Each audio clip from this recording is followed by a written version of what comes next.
अस्सलाम वालेकुम जी। आज मैं बनाने वाली हूँ तड़के वाला रायता। तो ये बहुत ही मज़ेदार रायता बनता है, इसमें कोई ज़्यादा चीज़ें नहीं जाती। हरी मिर्चें इसमें जाएंगी, धनिया पुदीना और थोड़ा सा लहसुन, और जो मेन इंग्रेडिएंट होता है रायते का, दही। सबसे पहले मैं दही को थोड़ा सा बीट करेंगे ताकि दही के जो चंक्स वगैरह होते हैं वो ख़त्म हो जाएं।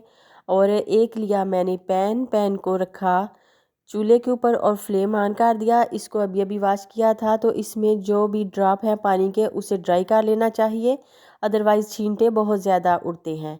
तो अभी पानी जो है ड्राई हो चुका है, तो इसमें मैंने 2 टेबलस्पून डाला ऑलिव ऑयल जो कि सेहत के लिए बहुत ही ज़्यादा बेहतरीन ऑयल है, तो इसका मैं यूज़ कर रही हूँ। ऑयल थोड़ा सा गर्म हुआ तो इसमें मैंने डालने हैं 3 जवे लहसुन के। अगर आपके पास देसी लहसुन हो तब भी आपने 3 ही जवे डालने हैं, बेशक वो छोटे लहसुन के पीस होते हैं, क्योंकि वो बहुत ज़्यादा स्ट्रॉन्ग लहसुन होता है जो देसी है, तो उसकी स्मेल काफ़ी ज़्यादा आएगी, इसलिए 3 ही काफ़ी होंगे। तो लहसुन को हमने 2 से 3 मिनट के लिए ऑयल में कुक कर लेना है, ताकि लहसुन का जो कच्चापन है वो ख़त्म हो जाए इसके अंदर से। और थोड़ा सा गोल्डन ब्राउन कलर आएगा लहसुन का, तो इसको मैं निकाल लूँगी और मैंने डाल दिया एक ब्लेंडर जग में। अभी उसी ऑयल में मैंने डाल दिया ज़ीरा और इसे जस्ट 1 मिनट के लिए मैंने ऑयल में रखा और फ्लेम को कर दिया मैंने ऑफ़, क्योंकि ज़्यादा देर इसको कुक नहीं करना, इसका कलर चेंज हो जाएगा, ब्लैक हो जाएगा। तो इसको ठंडा होने के लिए हम साइड पे छोड़ देते हैं। और लहसुन के जवे जो हमने ब्लेंडर जग में डाले थे उसी में 2 हरी मिर्चें तीखी मैंने काट के शामिल कर दी, और आधा कप मैंने पुदीने की पत्तियां साफ़ करके डाल दी, और आधे कप से ज़्यादा धनिया मैंने इसमें डाल दिया जो कि मैंने रफली काट के रखा हुआ था। तो आपके पास अगर हवन दस्ता है तो उसमें इसको कूट लें, कूटने से ज़्यादा अच्छा टेस्ट निकल कर आता है इस चटनी का।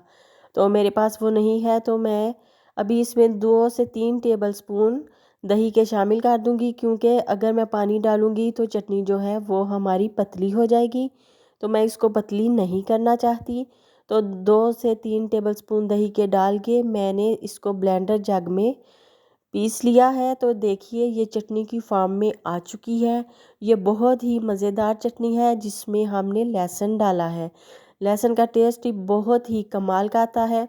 अब फेंटे हुए दही में मैंने चटनी को शामिल किया और इसे कर लूँगी अच्छी तरह से मिक्स। और अभी इसमें अपने टेस्ट के अकॉर्डिंग थोड़ा सा नमक आप शामिल कर सकते हैं, तो मैंने भी कर दिया। इसको अच्छे से वेल कंबाइन किया और इसको किसी दूसरे प्लेटर में मैं निकाल लूँगी जिसमें पेश करना हो। तो एक प्यारा सा बाउल मैंने ले लिया। अभी ये रायता उसमें मैं डाल दूँगी और हमारा जो मज़ेदार सा रायता है ये तैयार है। आप इसको पकौड़े के साथ खाएं, समोसे के साथ खाएं, या फिर पुलाव के साथ खाएं, बिरयानी के साथ खाएं। वंडरफुल इसका टेस्ट है, तो आपने लाजमी इसको करना है ट्राई। और जो तड़का हमने लगा के रखा हुआ था ज़ीरे का, वो ठंडा हो चुका है, उसको इसके ऊपर कोट कर देंगे रायते के ऊपर, और मज़ेदार सा हमारा जो तड़के वाला रायता है वो तैयार हो चुका है। तो मैंने आज बनाया था पुलाव, तो मैं पुलाव के साथ इसको पेश करूँगी।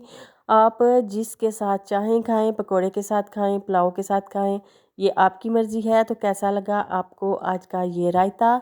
और वीडियो अच्छी लगी हो तो लाइक एंड सब्सक्राइब कर दिया करें, ये आप लोगों की तरफ से हौसला अफजाई होती है।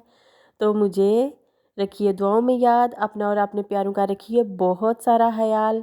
अल्लाह हाफिज़।